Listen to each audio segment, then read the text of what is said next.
Hi again. So this is the video lecture on our first topic under Unit 1 titled Getting Started.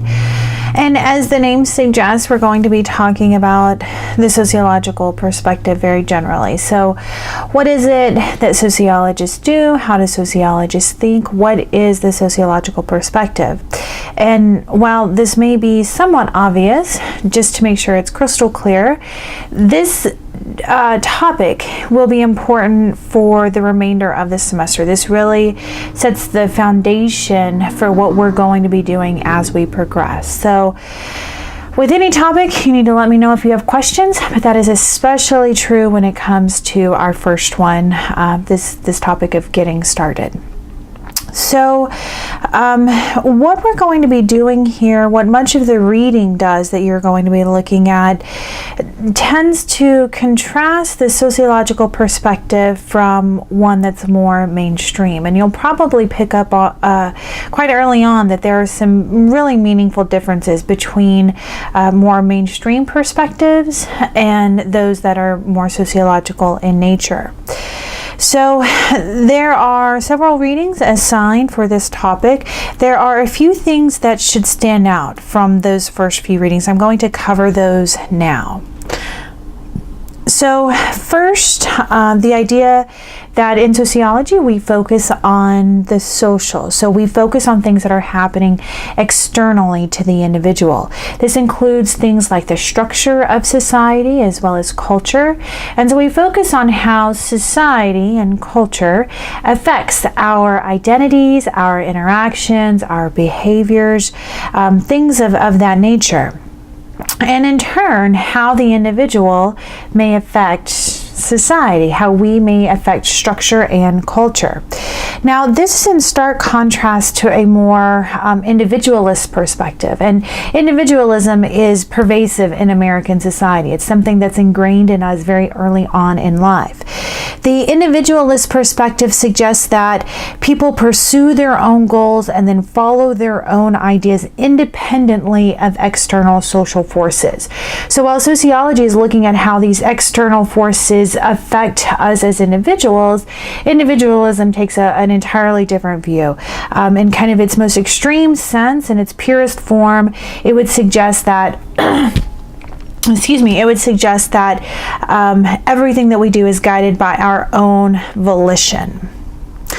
Now, a well-known sociologist, C. Wright Mills, described what's referred to as the sociological imagination. And he thought this to be the ability to distinguish between personal troubles and public issues. So in society, when an individual faces a challenge, it's very common for that individual themselves and for us as a society to look to them to explain what's going on. But if we begin to see patterns among individuals, we can look to society for explanations of that challenge. Excuse me. So the book gives you a few examples of how we can distinguish between personal troubles and public issues. One of the best examples, I think, is that of obesity. So when people think of obesity, or they think about obesity as it relates to one individual, a lot of times there's this tendency to kind of look at individual level factors and explaining why that person is obese. So you may hear things along the lines of, well, they eat unhealthy, they prefer unhealthy foods, they're not physically active, they don't go to the doctor as they should. And while I know that on some level all of those explanations make sense, a more sociological perspective, or one that would use this public issues mindset, might look at things happening in our society to explain why we have so many individuals in our society that are obese. Things like the cost of quality, affordable health care, the lack of access to quality, affordable food for many citizens in our nation. We could look at things even like the media and the way that we're marketed, or the way that fast food and other non-nutritious items are marketed towards us by companies that have a vast degree of resources at their disposal. And on and on and on, right? We can think about these factors that are happening externally to individuals in society, more about the structure of society or about our culture, to help explain why it is that we have such high obesity rates in our country. Now, in talking about the sociological perspective, a lot of times students want to come back at me with something along the lines of, well, but wait a minute, I'm sure there are things happening in our society that may influence our identities, our interactions, our behaviors, but we also have the ability to do what we want, right? We have volition, right? We can act on our own free will. And sociologists recognize that. We refer to it as agency, right? Agency essentially is free will, and we all have it.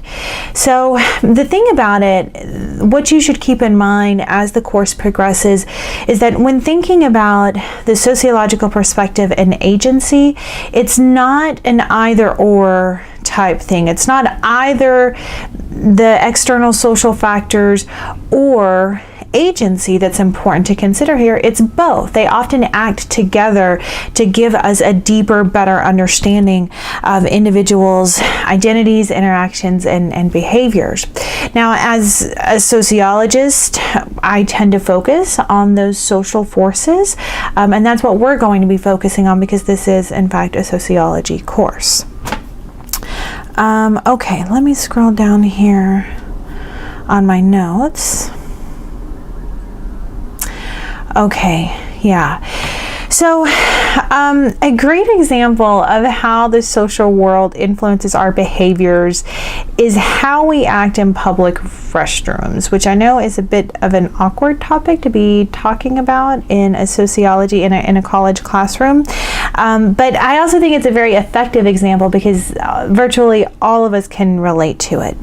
So and this is kind of a hypothetical question, if I were teaching face-to-face, then I would actually have students do an activity, but since that's not possible, I'm just going to pose this very general question, or this question. If you were to walk into a restroom with 3 stalls or 3 urinals, and all of them were empty, which one would you select? So would you select the first stall, the second stall, or the third stall, right? So you just keep that in mind. Now, another question. Let's say you walk into a restroom that has 3 stalls and the last one is taken. So it's empty, empty, taken. Which one would you opt for in that scenario? Would you select the first stall that's empty, the second stall that's empty, and surely nobody would elect to choose the last stall that's taken. Now, if I wanted to bet on your bathroom behavior, I would say that in the first scenario, you either selected the first stall or the last stall that was empty. I suspect that not very many of you selected that middle stall. And in the second scenario, where it was empty, empty, taken, I would bet probably quite a bit of money that most of you selected that first stall. Now, the reason I know this, the reason why I would expect you all to choose those particular stalls, is because your behaviors in those scenarios are guided by our cultural expectations, or norms as we refer to them in sociology, right? We have these values in American culture of personal space, especially when it relates to the bathroom, and of privacy, especially when it relates to the bathroom. And that's those values are going to guide your behavior in that scenario, even without you being acutely aware that that's what's happening. Now, this example leads me to the second thing I want you to consider at this point in the semester, and this is the idea that sociologists focus on patterns of behavior or trends. So some of you may have chosen a different stall than the one that I guessed, but still the pattern, and there is very much a pattern, I do this in every class that I teach, tells us something about our society, right? So we're not necessarily interested in explaining every single case or understanding every single case. We're rather more interested in understanding and explaining the patterns and the trends we see in our society. Now, something else to consider is that as sociologists, we often read these patterns as indexes. We refer to them as indexes. Indexes point to, refer to, or represent something else. That's an important term. Indexes point to, refer to, or point to something else. So, as I mentioned a moment ago, the similarities in our behaviors in the bathroom point to something about U.S. culture, right? It points to something about it points to something that we value in our culture, that of privacy and personal space. Another pattern, another example of an index, another pattern that we see in social life is that it's generally more acceptable for little girls to exhibit masculine behaviors as compared to little boys to exhibit feminine behaviors.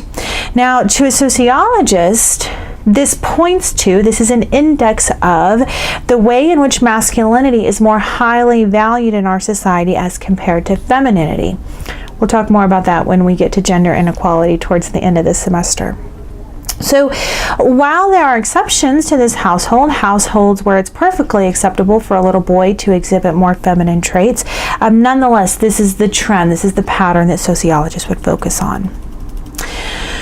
So lastly, I want to describe a term to you that you're not going to get in the materials that I've assigned, inconvenient facts. So an inconvenient fact refers to evidence that contradicts beliefs about the social world. So soon we'll be talking about research in sociology. We're going to be looking at quite a bit of research in sociology over the next several weeks. And what you'll find is that sometimes the research that we do will yield an inconvenient fact. We'll find something that contradicts something that you hold to be true about American society. Page 51 of your text, which I don't believe is assigned, list out some of what those inconvenient facts may be if you need to refer to that. So, for example, sociological research indicates that your success in life is determined by things that you have no control over, such as race and gender. So, if you believe that America is a quintessential meritocracy, that your success in life is purely dependent on how hard you work and on making good decisions, that might be an inconvenient fact for you to hear that, well, race and gender play a part in certain life outcomes as well. Okay, that's all that I have for our first video lecture. As always, please let me know if you have any questions, comments, and concerns, and have a great day.